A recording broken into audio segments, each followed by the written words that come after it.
민우 씨는 오늘 아침에 눈을 떴을 때 어떤 기분이 제일 먼저 드셨나요? 저는 침대 옆에서 세상을 다 가진 표정으로 잠들어 있는 저희 집 강아지를 보면서 묘한 질투심이 생기더라고요. 뇌과학자들의 관찰에 따르면 개들이 주인의 품 안에서 세상만사 귀찮은 표정을 지을 때 뇌에서는 극도의 안정감을 느끼는 상태가 된다고 하죠. 아무런 걱정 없이 그저 현재에 머무는 그 표정이야말로 우리 현대인이 가장 갈망하는 궁극의 상태일지도 모릅니다. 사실 그 평온한 표정은 현대사회에서 가장 비싼 사치품이 되어버린 것 같습니다. 오늘 아침 28세 대기업 사원 한 분이 보내주신 사연을 보니 어제 야근 때문에 눈을 뜨는 것조차 고통스러웠다고 하시더군요. 63세 은퇴를 앞둔 어르신은 눈을 뜨자마자 통장 잔고와 노후 걱정이 파도처럼 밀려온다고 하셨고요. 우리가 그 강아지 같은 평온함을 단 1분이라도 누리기 위해 일주일 내내 자신의 모든 에너지를 소진하며 살아가고 있는 셈입니다. 맞아요. 누군가에게는 당연한 일상이 누군가에게는 평생을 바쳐야 도달할 수 있는 목표가 된다는 게 참 아이러니하죠. 특히 경제학적인 관점에서 보면 이런 격차는 단순히 개인의 노력 부족으로 치부하기엔 너무 거대한 구조적 문제를 안고 있습니다. 민우 씨가 보시기에 우리가 느끼는 이 피로감과 불안의 실체는 도대체 어디서 오는 걸까요? 경제학자들의 데이터를 보면 그 답이 아주 냉혹하게 드러납니다. 2023년 크레디트 스위스와 UBS가 발표한 보고서를 보면 전 세계 성인 인구 중 상위 1%가 전체 자산의 무려 44.5%를 소유하고 있습니다. 더 놀라운 점은 이들이 단순히 돈이 많은 게 아니라 자본의 규모의 경제를 통해 수익률 자체를 왜곡시킨다는 점이죠. 소액 투자자들이 접근할 수 없는 정보와 낮은 수수료, 그리고 다양한 투자처를 선점하면서 일반인보다 10%포인트 이상의 높은 수익률을 기록하기도 합니다.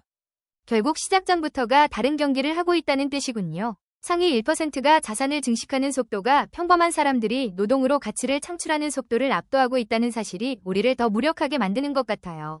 45세 중소기업 사장님이 아침부터 무슨 헛소리냐며 냉소적인 반응을 보이신 것도 아마 이런 거대한 벽을 몸소 느끼고 계시기 때문일 겁니다. 열심히 달려도 제자리 걸음인 것 같은 기분은 사람을 참 지치게 만들죠. 그런데 여기서 우리가 경계해야 할 지점이 있습니다. 최근 이런 파편화된 경제 지표나 뇌과학적 지식들을 단순히 나열하는 것만으로는 우리 삶에 어떤 실질적인 통찰도 주지 못한다는 비판이 있거든요. 정보는 넘쳐나지만 그 정보들이 서로 어떻게 연결되어 우리의 영혼을 잠식하는지에 대한 맥락이 빠져있다는 지적입니다. 단순히 부자가 더 부자가 된다는 통계와 강아지가 편안해 보인다는 관찰이 무슨 상관이냐고 물으신다면 저는 안식의 비용이라는 키워드를 던지고 싶습니다.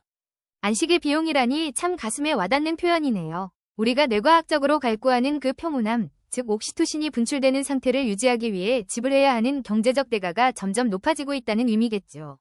경제학자가 말한 자본의 집중은 결국 시간의 집중으로 이어집니다. 부유한 이들은 돈으로 시간을 사서 휴식을 취하고 평범한 이들은 휴식을 팔아 돈을 벌어야 하는 구조가 고착화되고 있는 겁니다. 정확한 지적입니다. 미래학자들은 2036년이 되면 이런 현상이 더 극단적으로 변할 것이라고 예고하고 있습니다. 그때가 되면 반려동물이나 디저트 같은 힐링 콘텐츠는 단순한 시청을 넘어 뇌파를 직접 자극하는 몰입형 가상현실로 진화할 것입니다. 현실에서 누릴 수 없는 평온함을 기술이 제공하는 가짜 자극으로 대체하는 시대가 오는 거죠. 이것은 결핍의 대리 만족이자 우리 뇌가 생존하기 위해 선택한 고육지책이 될지도 모릅니다.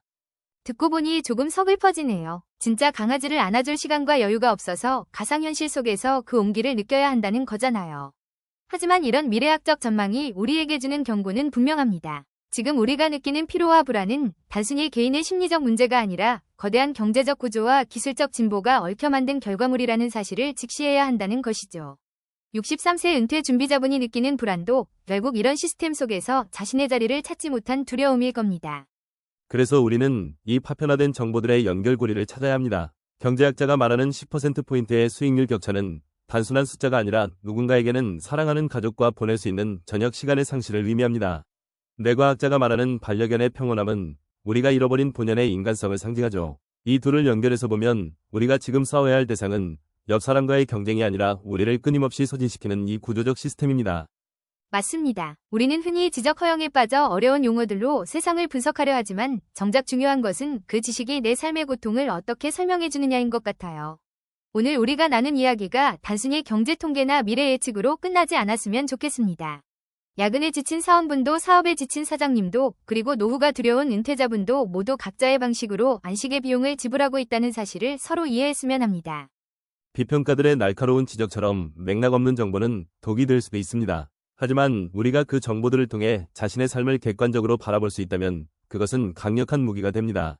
내가 왜 이렇게 피곤한지, 내가 왜 이토록 불안한지를 이해하는 순간, 비로소 우리는 시스템의 노예가 아닌 주체적인 인간으로서 첫 발을 내디딜 수 있기 때문입니다. 2036년의 가짜 위로를 기다리기보다 오늘 당장 내 곁에 작은 평온을 지키는 힘을 길러야 합니다. 결국 우리가 소유하려는 것은 거대한 자산 그 자체가 아니라 그 자산이 가져다줄 아무것도 하지 않아도 되는 시간 그 자체일 것입니다. 오늘 방송을 들으시는 분들이 잠시라도 그 강아지의 표정처럼 모든 짐을 내려놓고 숨을 고를 수 있기를 바랍니다. 경제적 자유라는 말도 결국은 내 시간을 온전히 내 의지대로 쓸 수 있는 상태를 의미하는 것이니까요. 민우 씨와 함께한 오늘 이 시간이 여러분께 작은 안식의 단서가 되었기를 희망합니다. 부의 격차보다 무서운 것은 휴식의 격차이며 우리가 오늘을 견디는 이유는 내일의 평온을 미리 결제하기 위해서입니다.